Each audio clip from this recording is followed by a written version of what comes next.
Hvers vegna ert þú á móti mögulegri inngöngu Íslands í Evrópusambandið?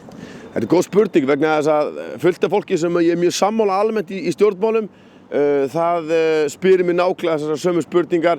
Það segir sko af hverju ert þú verandi alþjóðasinnaður, húmanisti, verandi sko svona mikill lýðræðissinni, verandi anarkisti, af hverju ert þú á móti því að svona þefa af heiminum sko. En þetta einn stærstu rökin, svarið við því einn stærstu rökin gegn Evrópusambandinu. Evrópusambandið ekki einhver alþjóðastofnun, þetta ekki svona menn tala svo að segja gangi í Sameinuðu þjóðirnar að fara í Evrópusambandið. Evrópusambandið eru öll gömlu nýlenduveldin saman í einum klúbb búin að loka sig af með tollamúrum. Þannig að ef einhver alþjóðasinni þá ert þú aldrei fylgjandi Evrópusambandinu.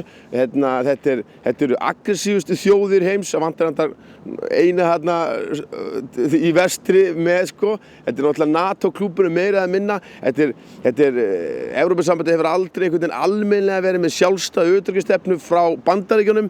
Þannig að ég meina þetta bara gamla Vesturlanda, nýlenduvelda, stríðsherra blokkin.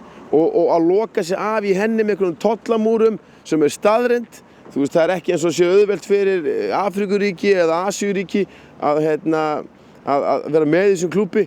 Og maður hugsa sko, þetta framtíðin, Evrópusambandið að gera svona, ef maður hugsa þetta út frá sko svona svakalega hagfræðilegum nótum, Evrópusambandið einhver framtíðin þegar kemur að reka eitthvað hagkerfi sem fungerar? Það bara algjör mesta kjafta sem ég heyrt. Ég meina, spurðu Íra, spurðu Grikki, spurðu Spánverja, spurðu Ítali.